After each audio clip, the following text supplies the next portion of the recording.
we the people, in order to form a more perfect union. 221 years ago, in a hall that still stands across the street, a group of men gathered and with these simple words launched America's improbable experiment in democracy. Farmers and scholars, statesmen and patriots who had traveled across the ocean to escape tyranny and persecution finally made real their Declaration of Independence at a Philadelphia convention that lasted through the spring of 1787. The document they produced was eventually signed, but ultimately unfinished.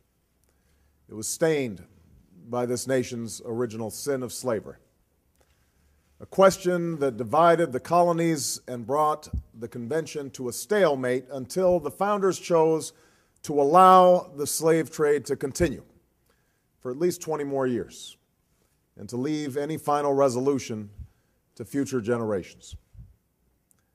Of course, the answer to the slavery question was already embedded within our Constitution, a Constitution that had at its very core the ideal of equal citizenship under the law, a Constitution that promised its people liberty and justice, and a union that could be and should be perfected over time. And yet words on a parchment would not be enough to deliver slaves from bondage or provide men and women of every color and creed their full rights and obligations as citizens of the United States. What would be needed were Americans in successive generations who were willing to do their part through protests and struggles on the streets and in the courts, through a civil war and civil disobedience, and always at great risk, to narrow that gap between the promise of our ideals and the reality of their time. So slavery in the Constitution, obviously I think the first thing we need to point out is that slavery, or slave, the word itself, does not appear in the Constitution until 1865, when the 13th Amendment is passed abolishing slavery. The framers of our government, the framers of the Constitution, recognized that this was a set of laws governing the first Republican democratic nation on earth, and that explicitly referencing the fact that they owned slaves would probably seem hypocritical. So they were not completely obtuse to their own hypocrisy. That's, I guess, for what it's worth. John Dickinson, one delegate, said that the omission of the word slavery or slave will be regarded as an endeavor to conceal a principle of which we are ashamed. He was correct. Madison, in his own notes on the proceedings of the convention, said he thought it wrong to admit in the Constitution the idea that there could be property in men, even though he himself owned property in the form of men and women and children.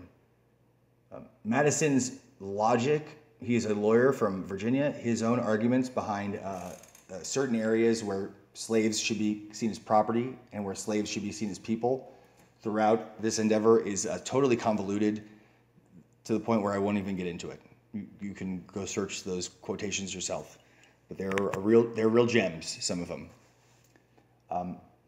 Primarily what I'm speaking of is the 3/5 clause. These three clauses you see here are referred to as South Carolina's clauses. Eric Foner refers to them as that. They are referred to as South Carolina's clauses because South Carolina is a 60% slave state. It is the only state that has a black majority, a slave majority. Virginia, I believe, as a colony, was close to around 50-50. Mississippi, which joins the Union later on, will be about the same, close to 50-50. But South Carolina is the only state in the United States at any point that has a clear slave majority. So they have a vested interest in protecting white people against the potential of emancipation, protecting slave owners in their property. I used air quotes there. So justifiably, Eric Foner, and they are also the first state to secede from the Union in 1860, right? They're the first state to secede from the Union. They cite specifically these three clauses the violation of these three clauses in their own eyes as reason to secede. The first is the 3/5 clause. This one is basically you have 25 slave owners out of the 55 delegates. The other 30 do not own slaves. Many of them, including John Dickinson, as I mentioned, and Gouverneur Morris of Pennsylvania, who is not a governor. His name is actually Governor. I'm probably saying it wrong. He was also opposed to slavery, which he made very well known in his Curse of Heaven speech at the convention. So there are 30 delegates who don't necessarily want to have slaves, want anything in the Constitution that protects slave states. And some of them want to end slavery. They want to use the Constitutional Convention as a means with which to end slavery. But what comes about is certain compromises, as they're referred to, compromises or clauses, which not only maintain slavery but protect it. The 3/5 clause. This is where, for the House of Representatives, a governing body based on the population of each state, slave states get to count their slaves as 3/5 of a person. Right? Each slave, which is 100% a human being, but property in law in the South. They do not want to extend citizenship to them. They consider them property, right? They want to protect that property, but for this purpose, they get to count them as 3/5 of a person, and thereby they get greater representation in the House of Representatives. That's actually Article 1, Section 2, where they discuss representation. Second, the slave trade, the international slave trade or the transatlantic slave trade is allowed to exist for 20 more years, at which point it will have to be reapproved by the government, which it is not.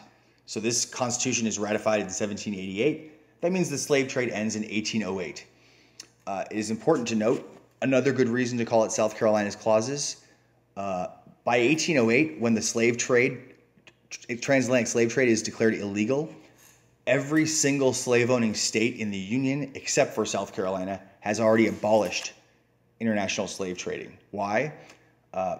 Because there is a revolution in the 1790s, early 1800s, in a place called Haiti. There is a slave uprising and a slave revolt, which establishes a republic run by former slaves. This scares, pardon my language, scares the shit out of white slave owners, to the point where all of them, except for South Carolina, have already abolished international slave trading. Another reason at the time, this 1787, this is before the revolution in Haiti begins, they see that many of them are fearful of too many slaves endangering the lives of free whites. They see the value of the slaves they have going up if they make international slave trading illegal and importation of slaves outlawed, right? So the slaves that are already here become a greater, more valuable commodity. Fugitive slaves, there are laws put in place about compelling northern states, free states, to return fugitive slaves, thereby discouraging slaves to escape to northern states. And this is a point in the Constitution, and it is a point of contention that is going to come up throughout the early part of the Republic until the Civil War. Right, so you have a slave that escapes from Missouri into Ohio, and they're not necessarily free and clear, right? They could be captured. Of course, slaves that escaped into Canada, even they were subject to bounty hunters and capture and returned to bondage. So, but those are the three clauses, South Carolina's clauses: the 3/5 clause, the slave trade clause, the fugitive slave clause. So you can find them in the Constitution. It's very interesting. They're still in there. Of course, they're still in there. They don't have to be crossed out because they are completely null and void based on the 13th Amendment, which entirely outlaws slavery. So